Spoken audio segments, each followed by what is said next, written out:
Auzubillahiminash-shaytanir-rajeem. Bismillahir-rahmanir-rahim. Assalamu-alaikum. Jiayanu, Paheragale, Nihao, Chunashumme, Washmale, Ohai Gonzaimas, Guten Morgen, Ola, Boyor, Privyet, Kaifahal, Hale Shuma Chatore, Ahlan Wasalan, Marhaba, Buna, Mucho, Gracias, Swami, Balli Kriya, Hosh Galdin, and I say, Huyamora, Adab. And thank you very much, everybody, for tuning in to PTV World.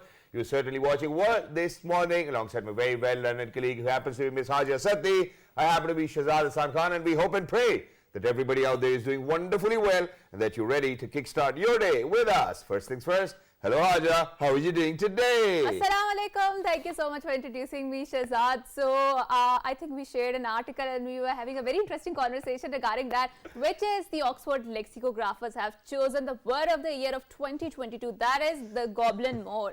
Okay, so the goblin mode are the people who are actually self-indulgent, very lazy, unapologetically very greedy, and that was a quite interesting choice of the words, right, Shahzad? It was, and not just that, Haja, imagine that 318,000 people actually voted for that, and not just that, it makes the 93% of total population actually voting for it. So the term started to appear somewhere back in 2009 because of an actor, and then, you know, there was another viral article by Reddit as well, and, you know, so from there onwards, people started to talk about it. But I think that the major contributor for being that goblin mode is because of the fact that, you know, during COVID, we were all so laid back, you know, we didn't have to go to work, you know, there were online classes, Zoom conferences and whatnot. True. So people thought, hey, you know what, that's the newer lifestyle and let's just be true to that. But I don't think that post-COVID, it's going to work for any one of us. I think in general, Shahzad, there is a debate or the discourse around the way our lifestyles are geared towards it, because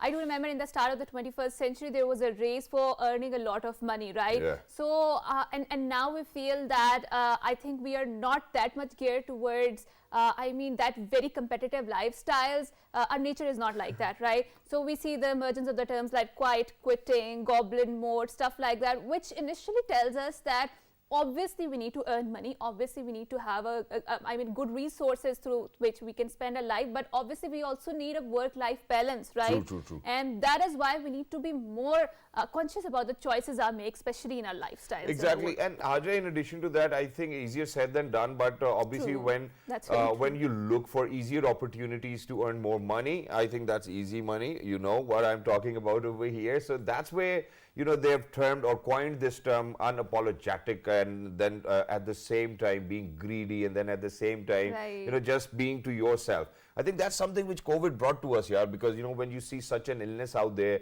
where you certainly had no treatments for it, and for whatever bank balance you had back then, for the last 2 years, ladies and gentlemen, everybody being at home, not earning the same amount of money, definitely did put a lot of pressure. But still, you know, it does not go just alongside the lines of our society or the societal norms, where we seriously need to be empathetic, we need to be honest, we need to be trustworthy, we need to be hardworking, and all of these values have been embedded in us, you know. So please make sure that you bring back those values, because the life over here will end, but the life hereafter, very true, very true. Thank you so much for reminding us early in the morning. So now moving on to our top stories, which is about our Prime Minister. Shehbaz Sharif says the government is fully committed to ensure security and safety of the journalists, as freedom of expression is vital for democracy.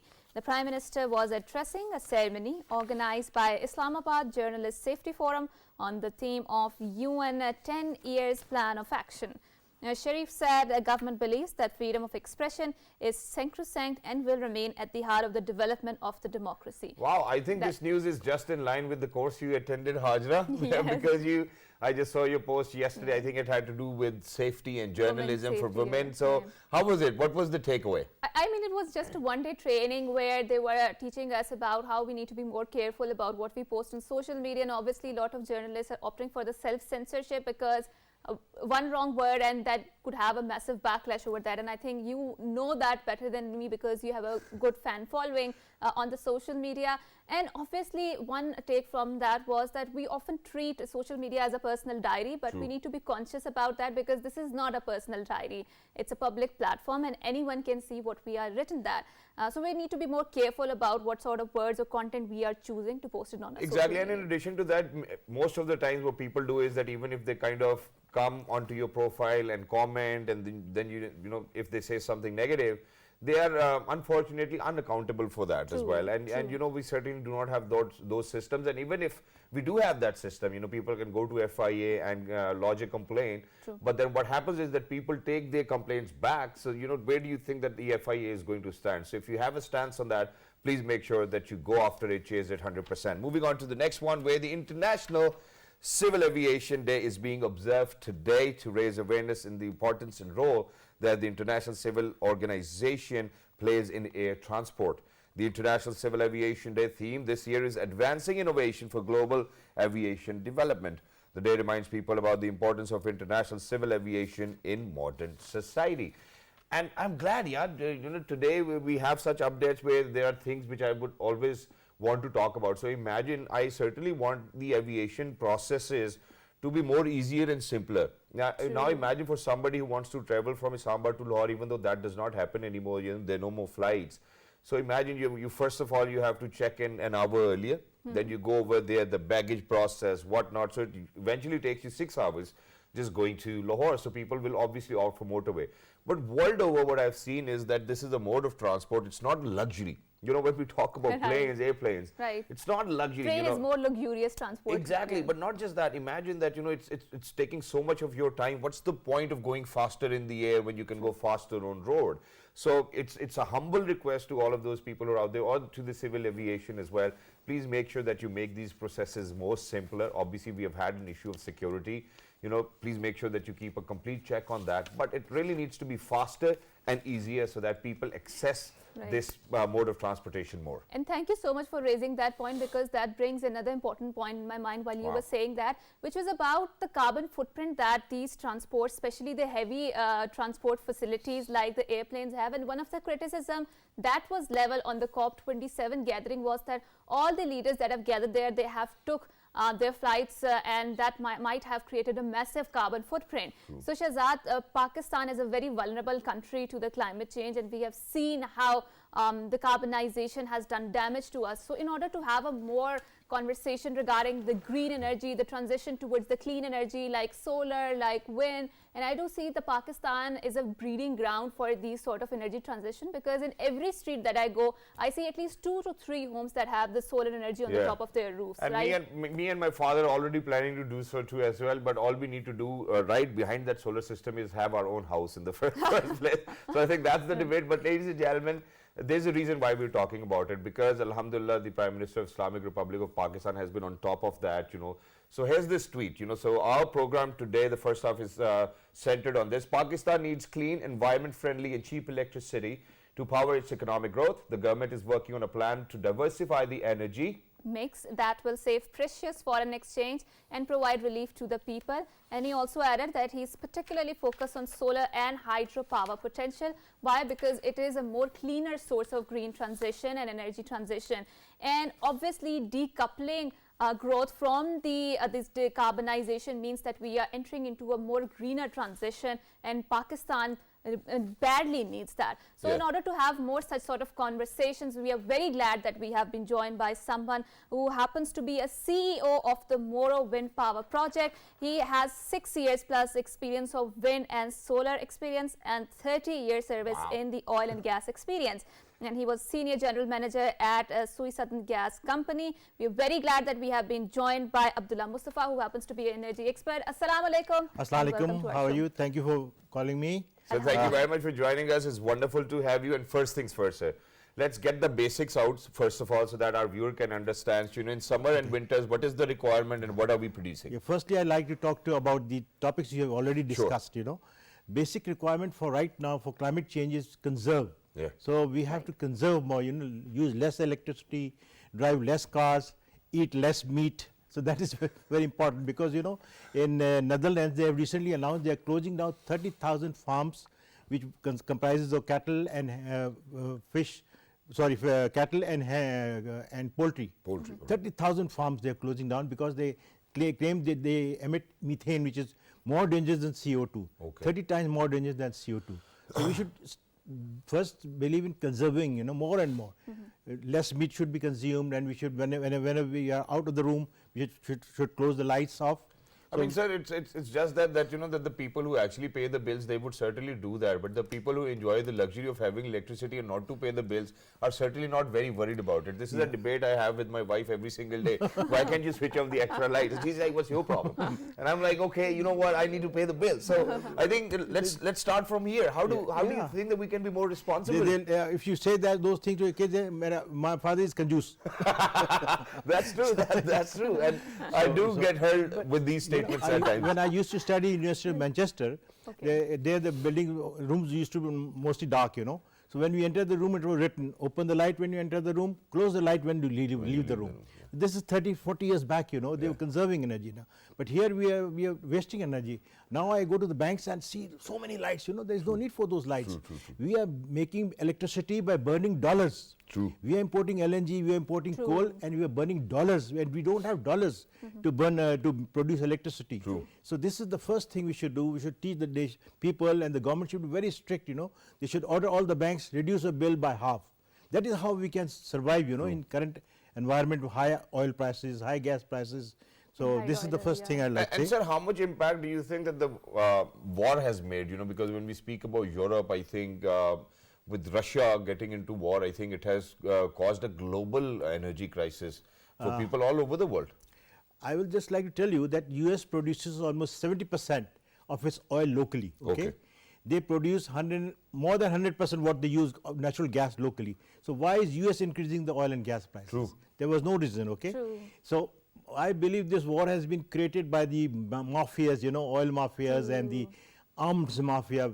US manufactures and exports the highest arms to the world. True. So I think that's where it's going. So let's not go over there right early in the morning. So let's come down to, sir, how much do we produce? What is our requirement? And why are we unable in the next more than 70 years that we are not even able to produce our own energy resources? If you look at the world scenario, no, since last almost 20 years, they have been working on wind and solar projects. Initially, the wind projects, average tower used to be 200 kilowatt, 3 net kilowatt, you know, and they will produce very little energy. Slowly started developing it. Then the solar panels were very expensive, almost 10 times the cost that is today. But in the last 20 years, the world has developed very cheap solar panels. They have reduced the price by 10 times reduced the price of solar panels. They have reduced the price of 5 times the wind turbines. The wind turbines height used to be 30 meters, now it is 120 meters. Okay. So there is a big difference, you know. The blades are very large, you know, 10 times the size of what it was 20 years back. True. So we have the world, we can see the world, what they are doing, you know. For us, it's very easy, cut and paste, you know. And even that we cannot do. It's unfortunate of this country, because if I am not being rude, you know, what I've seen when I go to the bureaucracy in Islamabad, the secretariat, I don't find them, neither they know what is happening in the world. They are just like a horse, you know, with this thing, and they just don't want to look either here or there. When I used to talk about wind and solar, they will say, as I'm telling you some bad words, you know. They will not even entertain me. And so now with the change of government, do you think things have gotten better? Now I'm surprised, you know, I've been to the previous ministers in the last government, and they'll just not talk to me, you know. Right. And now when I went to the Minister of Energy, Mr. Ghulam Dastagir, for the first time, so Khuram Dastagir, it explained the case that these are the wind and solar projects that are already pending in Pakistan, and if you go further on these projects, we can save so much money. So he was surprised, said, why did the previous government didn't do it? Just it took me 5 minutes to tell Mr. Khuram Dastagir how important it is, and he was able to understand it. The same was the case when I went to see Khakan Abbasi. So he understood that. Prime Minister Shahbaz Sharif, I think, is extraordinarily smart. Proactive. He's smart also, you know, because he's very smart and very hardworking is the second thing. But he's smart. The first month when he took the oath, he said, within the first month, he went to Karachi in a conference, and somebody asked him a question. He said, yes, wind and solar are the electricity generation best and the cheapest way, and we will follow it fastly. True. And you know, in 3 months of his taking office, he has already announced 10,000 megawatts of solar projects. Wow. And right now, they've already approved that policy through ECC. And so this is how we set priorities as well. Yes, so you met the previous Prime Minister in the office as well, and this one. So, you know, how much time do you think that both of these Prime Ministers did take to understand what you were trying to convey? the present Prime Minister will take five minutes, and the previous one will say, I know everything. Okay. So he's not ready to listen, you know. Okay. That was his main reason why unfortunately he could not cope with it. Right. And his team was full of more got that. brainless, yeah, people. Exactly. Okay, Yeah. so talking more about the environment, because Shahzad, we have seen that the carbonization produces a very bad effect on the ecology, right? And so how can we encourage more models that have a more environment sustainability factor into them, and especially when it comes to the energy transition, because we have that, like you talked about, we have seen that the solar and wind energy is a more cleaner source of the energy. You see, the world knew that what damage these fossil fuels are going to do into the climate, you know. But they were hiding it because the mafias, oil mafias, you know, they had invested billions of dollars in oil, they're making billions of dollars of profit. So they were not agreeing to withdraw that, you know. Even today they have not agreeing to withdraw it. Like France, you know, they did a very good step. They started making nuclear reactors. 70% of the French electricity was made by nuclear. It was clean energy, right? They started work on hydro also, a lot of hydro and since last 100 years. But right now hydro is also in problem. Why? Because of climate change, you are getting less rains. And so less rain means less water, less But water we get a means lot of floods, right? less electricity. No, so no, we no. have a lot of water. This floods in the wrong places. Yeah. No, I think it's just the people in the wrong place. I think it's people in the place of water. That's what the problem is over here. No, because usually we do construct, sir, you know, which obviously is not a construction site. You know, we construct on banks, and then we do not have wetlands. No. Actually, see, we had a record of 405 years ago, because rains come this way, it falls in these rivers. So if we make dams, we can produce electricity. True. But because of climate change, the rains are not coming there, over there. The rains are coming in Karachi. Rains are not coming in Swat. But from Karachi, they traveled to the north, right? This was the pattern this year. Yes. It mostly came in Karachi. This is not only Karachi that was affected by climate change. Whole of Europe is affected very badly, you know. China is affected very badly. You look at America. They have billions of dollar losses because of the climate change. Even islands are being depleted too as well, just because of climate change. But sir, now I want to come down to this very important point, because the governments have actually given us this amazing benefit that if you are going to kind of put in place solar systems, and then, you know, if you add electricity to the grid, you'll be paid 19 rupees per unit. And eventually now they are going the other way around. They're like, okay, you know, we might have to bring it at 9 rupees as well. So imagine that motivation you gave to the people. You're still selling a unit for 35 rupees. Why can't you pay the people 90 rupees? As I already told you, that the people sitting at the top, you know, they don't have the brains, or they don't want to do anything that benefits the people, you know. Okay. If you put up a solar plant in at your house, you have invested 15 lakh rupees, okay? So 90% of the electricity you use it, 10% you have surplus, suppose. So that's 10% the government used to pay you 90 rupees per unit and sell to your next house, which didn't have solar, at 35 rupees. Exactly. The government was still gaining, but they said, why pay 19 rupees? We want to pay you 0. Yeah. But that is still under discussion, and we had a discussion with NEPRA also. There was a public hearing there, and people objected to that. You cannot take it back, you know, it's not fair. So is it exactly like, you know, it might be a little generic, but imagine, so I paid my tax returns, and then eventually my lawyer told me that, you know, that the government actually owes you now 600 or 700,000 rupees. And I was like, okay, can we get it back? He's like, if you're going to go get it back, I think they'll come back at you and get 700,000 more out of you. And I was like, okay, I think I'm fine with whatever is out there. You're right. So talking more about the decarbonization, because it's a matter of the human survival, Shahzad, and obviously we have had such a serial effect on the Pakistan. And so you were talking about the meat consumption. I think that the debate from the global south that is going on there is that, okay, the rich countries, they can afford that removing the meat from their lives, but because our countries, they are so much poor and there's so much destitution going on, people don't even get one time of the meal. So asking them not to eat the meat, which is a very much a source of a protein, I think it's very much unjust thing to do. And it's required, you know, for our bodies. I think it's required. That's the way we've been bred ever since we were born. Maybe I disagree with you, because in India, 70% of the population lives without meat because of the religious problem. Right. I've been to China also. They also rarely consume meat, you know. So now they consume all sorts of meat. Now because they have got, the middle class have become big, you know.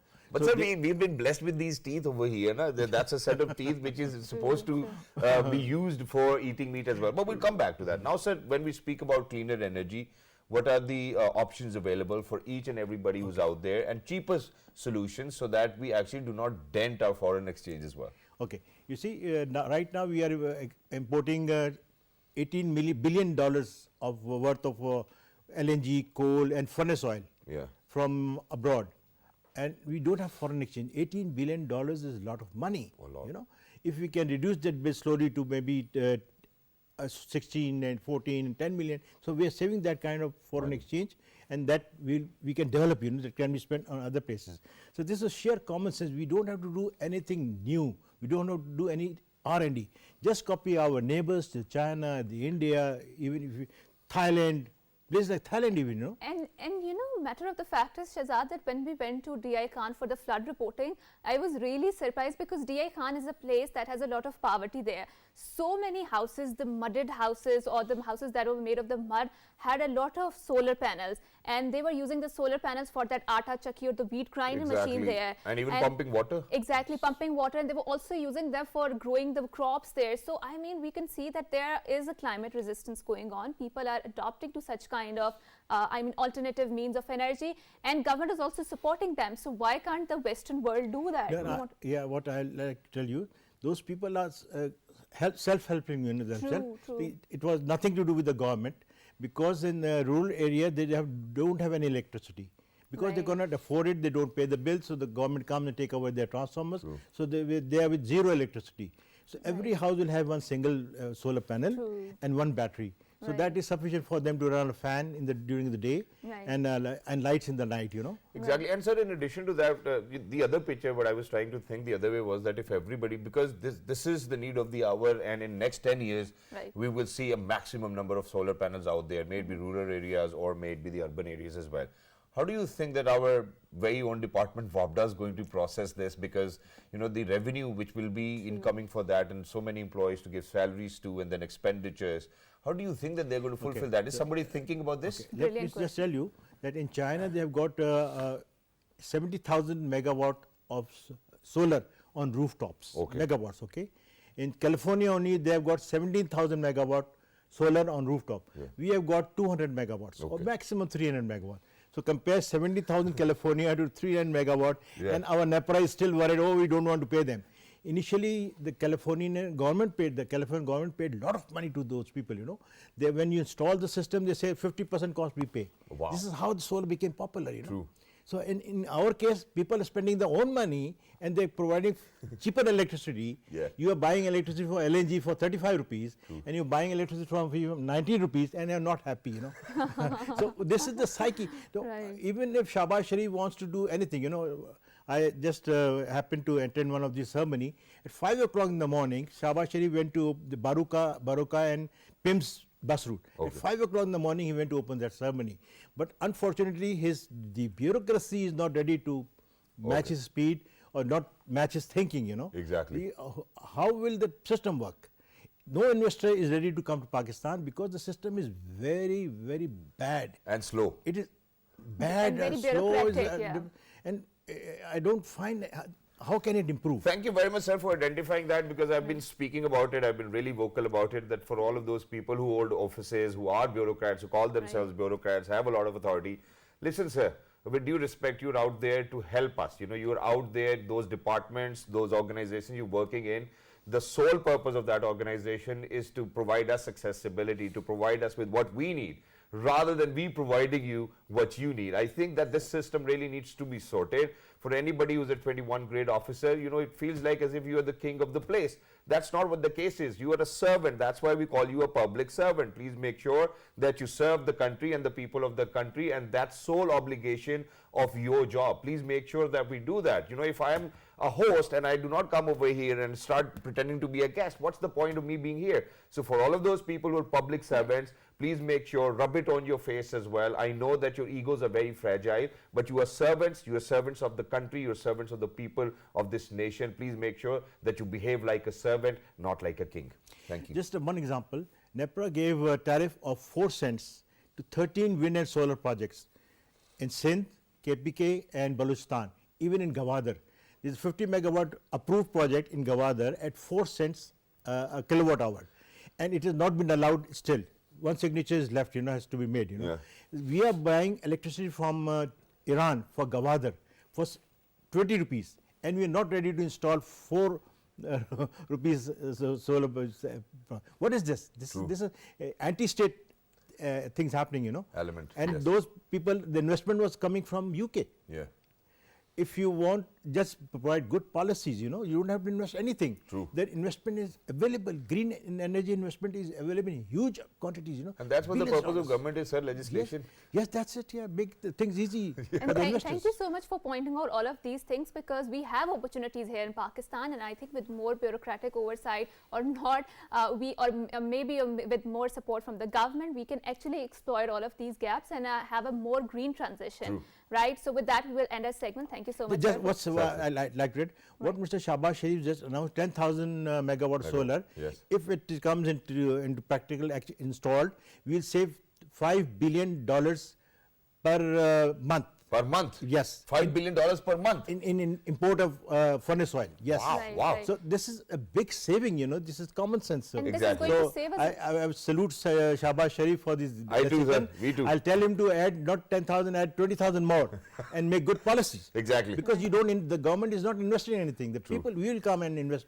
Exactly. They will bring investment abroad. But thank sir, you very much. thank you very much, sir, for Thank being you very so much. dead honest, and thank you very much for, you know, speaking out for the country and the betterment of the country and for everybody who's out there. I think I have one more solution too as well. So imagine that majority of the people away in Pakistan do not have their own houses. True. So why can't we have a joint venture with the people we rent our houses from, and then be like, you know what, you bear half of the cost and we bear half of the cost, because we're not going to live there forever, right? And it's going to benefit all of us, and then eventually it's going to benefit the country. But with that, we're heading out towards a short break. For this entire thing, I think we really need to be very well educated and very well informed. But before we speak about that, ladies and gentlemen, today we're actually remembering a legend of ours, Mr. Junaid Jamshed Saab as well, and we want to give him a lot of praise as well. So we actually have a report on him. Please go ahead, take a look, and once you guys will come back, we'll continue.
Junaid Jamshed died on December the 7th, 2016, along with his wife and 45 others in a horrible crash of Pakistan International Airlines flight PK661 near Havelia.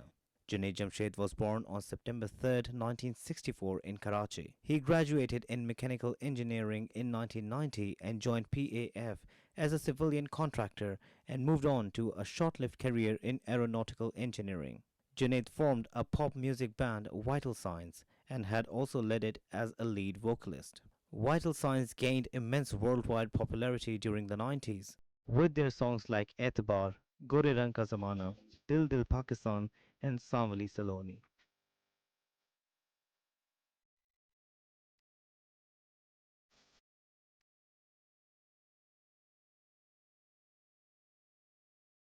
In 2003, BBC World Service conducted an unscientific poll to choose 10 most famous songs of all time. Around 7,000 songs were selected from all over the world. According to BBC, people from 155 countries and territories voted in the poll. Dil Dil Pakistan was ranked third among the top 10 songs. At the peak of his successful career of 15 years, Junaid quit the music industry in 2004 to reconnect to his Islamic faith.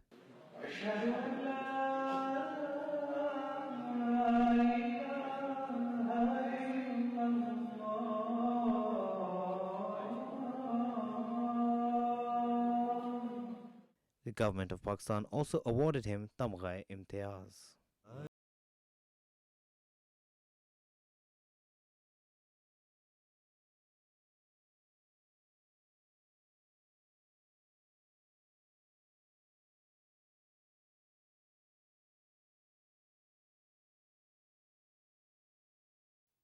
What an inspiring personality, ladies and gentlemen. We're remembering today happens to be one of those amazing people who've influenced a lot of, I think, people all over the globe. And I was lucky enough to meet him too as well. You know, I've hosted a couple of shows for him. Great guy. And once again, ladies and gentlemen, a lot of prayers for all of those people who might not be around us today, and patience for the bereaved. Wonderful. So Shahzad, we are going to start a second segment of this show, which is about building a healthy nexus between the professors and the students. And obviously we know as a students that whenever a good teacher was there who impacted our lives, we always remember him, and we still remember those professors, and we still credit them for polishing us, for having such a healthy influence in our lives, right? So we have that one professor in our studio who happens to be Professor Aisha Nazok, and she will talk on the healthy practices about bridging the gap. And not just that, imagine that she actually received the award of the best teacher in her university. Wow! So congratulations, Ms. Aisha. Thank you very much for joining us. Wonderful to have you. First of all, how do you feel on receiving this award to be the best teacher amongst all the other teachers? Might be more qualified, underqualified. How do you feel? Well, one word is I feel humbled. MashaAllah. I really feel thankful, and I just believe that it's just not a return of my effort, just a reward from Allah Ta'ala. An appreciation. Yeah. Obviously, and this is something which will keep you, you know, kind of improving yourself every single day, and that's what we look forward to. But you know, the kind of professors I loved always was number one, who would actually not take the class, be like, go do whatever. That's a universal quality. Yeah, and number two, I always mention him, you know, so I had this marketing professor of mine, and I did my majors in marketing as well, Sir Tariq. What he used to tell us was that, you know, that whatever question I ask, I do not want you to reproduce what's written in the book. Rather, whatever logic you will present, if it kind of convinces me, you'll get the complete marks. And that's what I did, you know, so it was usually only 10 or 11 boys or girls who would pass his exam. Oh, that's competitive. Nothing more than that, and I never failed it. So I always have been in touch with his philosophy, and it actually taught me quite a lot. How was it for you, and how did you bridge that gap? I would relate to the story you were telling about your teacher. You see, life is all about efforts. True. So even if it's a personal relationship or professional relationship, whether it's teaching dimension, if you see the other person is putting in effort, you should give some return for that. If you know, have a reflective thinking on how we are related to the Supreme Creator, he gives marks for efforts. True. Not just for the outcomes. Action speaks louder than words. And obviously, Shahzad, we are living in a 21st century, and we know that how much it is important. Like you mentioned, that he always valued the critical thinking, right? True. Creative thinking, right? And a lot of teachers, especially in our schools, are, I would say, they're conditioned that way, that they would always encourage the rote learning or the memorization part, and a lot of students are not good at it, right? True. I mean, parroting all of that was written in the books. So what are some of the gaps do you find out there in the, I mean, between that teacher and the student, bridging that nexus between them? I think you have asked, alluded toward a holistic topic of the entire education system. If I talk about that, I think that will be a digression and too broad a topic if I go in those details. Yeah, talk about the universities. Exactly. I think at the university, even if I give you my own example, when I started my university life, there was a sigh of relief that I don't have to memorize things anymore. I can be conceptual, I can do intelligent storytelling. And that's exactly what I liked when I got into university, and in the first semester I had a scholarship to myself. Ah, great. Yeah. Great. Wonderful. So please continue. So I think the job or the art of teaching is not, to transfer knowledge only. It's, the help people enjoy life. That's what I say. Yeah. Because if your students are enjoying in the class, then you are a good teacher. And how do you process all of that information which have been provided to you? I think that's wonderful answer. But what are the best practices when we speak about, having a teacher on the show who's actually just received an award of being the best teacher? And that too from NUST. Thank you. Quite a lot, mashallah. So if I'm standing in the class and my student is not feeling really connected at a human level, then it's futile exercise. Okay. Writing the formulas on the board, telling them about the exam environment, that's just secondary. Yeah, that's I true. think the primary purpose is, as a human, how do I portray myself? What examples they learn from me? Yeah. What, if I discuss, sometime when I'm teaching them and one of the students was sitting in the back, I love backbenchers, by the way. Wow. When I started my career, I had this issue that I used to lose a little bit of temperament because I was sort of those students in my life, I was a topper.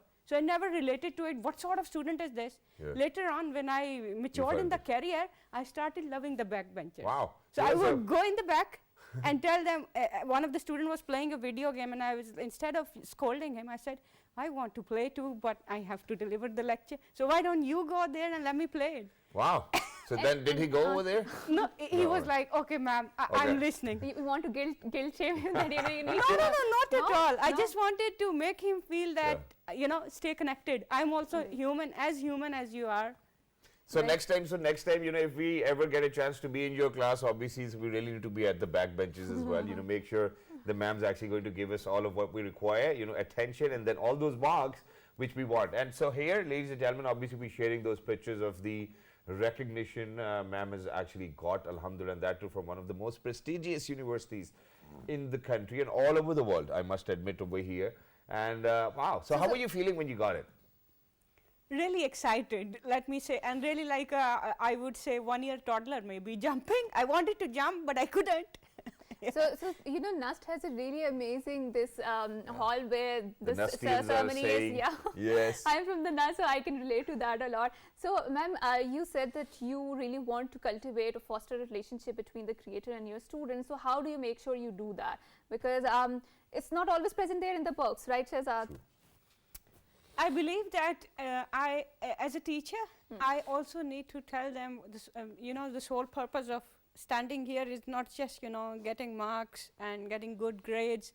Being a good human, that's the sole purpose of, I think, a teacher should make the students learn how to be a better version of yourself. True. So I was just reading a quote that, we need to do reflective thinking, and after every, let's say, 3 to 5 years, if we are not improving, there's a serious issue. Right. We need not to compare ourselves with anyone else but the past version of ourselves.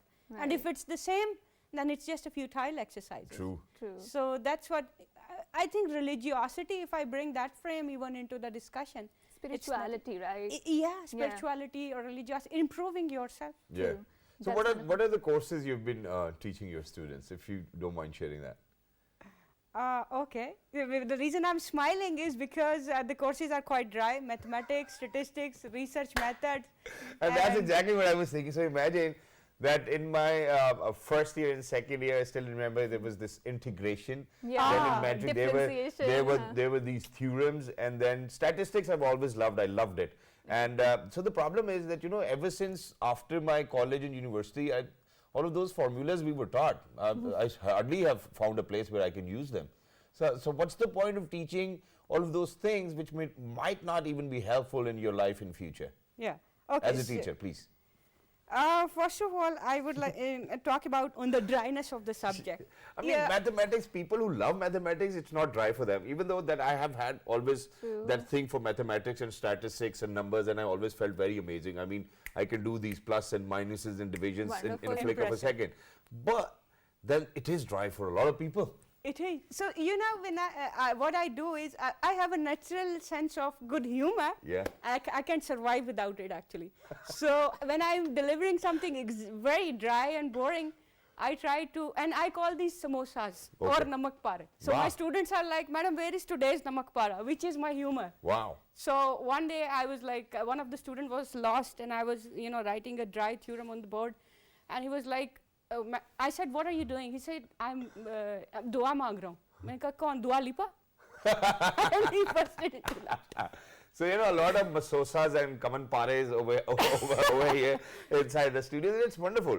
Right. That's the kind of a relationship we would want with a teacher. But, I'll be very honest away. Imagine that people who generally are closer to the age gap, with their students, I think are always this way.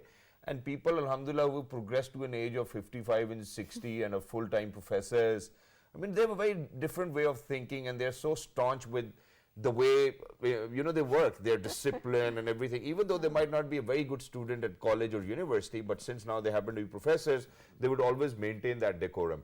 And I think that there's a lot of decentralization now, even if you talk about workplaces. We have seen that now people do not really want to be bosses and closed doors. I think it's decentralized. Anybody can come in and say whatever. So giving more space to students because they're more expressive, they're more artistic this time around. That's what we see. I think that they can kind of have that relationship. Okay, I will teach you and you can teach me at the same time. Exactly. And that's how we learn. Exactly. This is the last line I would really value. I think there is I always thank my student. I tell them during the classes that I love you because I've learned so much from you. Like I don't have a psychology background. I am a hardcore quantitative researcher, but engaging with the student made me more sort of a psychologist as well. Wow. Yeah. So you know, for somebody who happens to be the best teacher, when you go back home, do you think that it's the same way that you're going to kind of be in conversation with your family members, or is it different? So do you carry two personalities, one in the classroom and one outside the classroom? Not at all. No, I no. am always The way you in are. my natural style. Wow. So sometimes I think most of the when you were talking about dry professors or someone who would fake an image, it's because the social pressure. Not everyone has, you know, you would say gut to defy that pressure. True. So sometimes, by the way, I make very funny YouTube videos as well. Let me share. I love to dance. Wow. I love to sing as well. Wow. And sometimes people say that's not typical of a professor. So I said, who's a professor there? Yeah. So can you sing a few lines for our students out there as well and our viewers, if you don't mind? That is too quick. I have to think about it. Okay, it's all right. I'm sorry that I put you under the spot, but have you thought about it now? Singing? Yeah. So I think what we can do is that we can wrap it up and then you can sing a few lines and then we'll close the show with that. All right. I think that'll be setting a wonderful precedence over here. Imagine a teacher coming in and then having a singing competition. That's wonderful. That's the kind of teachers we want, who are open to learning and who are open to disseminating information which we will understand the very way or the very moment they're going to share it with us. I think that's where the best teacher comes in. A lot of people might not be happy around her because she got the award of being the best teacher.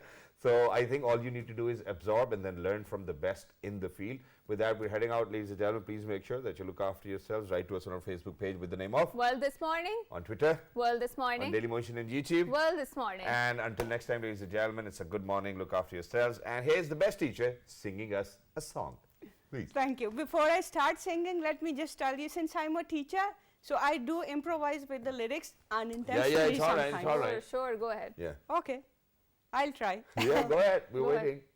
कुछ इस तरह तेरी पलकें मेरी पलकों से मिला ले, कुछ इस तरह तेरी पलकें मेरी पलकों से मिला ले, आंसू तेरे सारे मेरे चेहरे पे गिरा दे, कुछ इस तरह जायज़ नहीं लगता है मुझे गम से तेरा रिश्ता, सुन मेरी गुजारिश इसे चेहरे से हटा ले. Wow, that was wonderful. Thank you very much, ma'am. I think the only person who might not be very happy about the lyrics was Atif Aslam. So Atif, Yeah. we're very sorry. Next time I'm we're going to sorry see you. for I'll that. apologize in person. But thank you very much for being with us. And for everybody who's out there, ladies and gentlemen, please make sure that you keep on supporting our content. Till the next time, look after yourselves. 1, 2, 3. Good morning. morning. Thank you.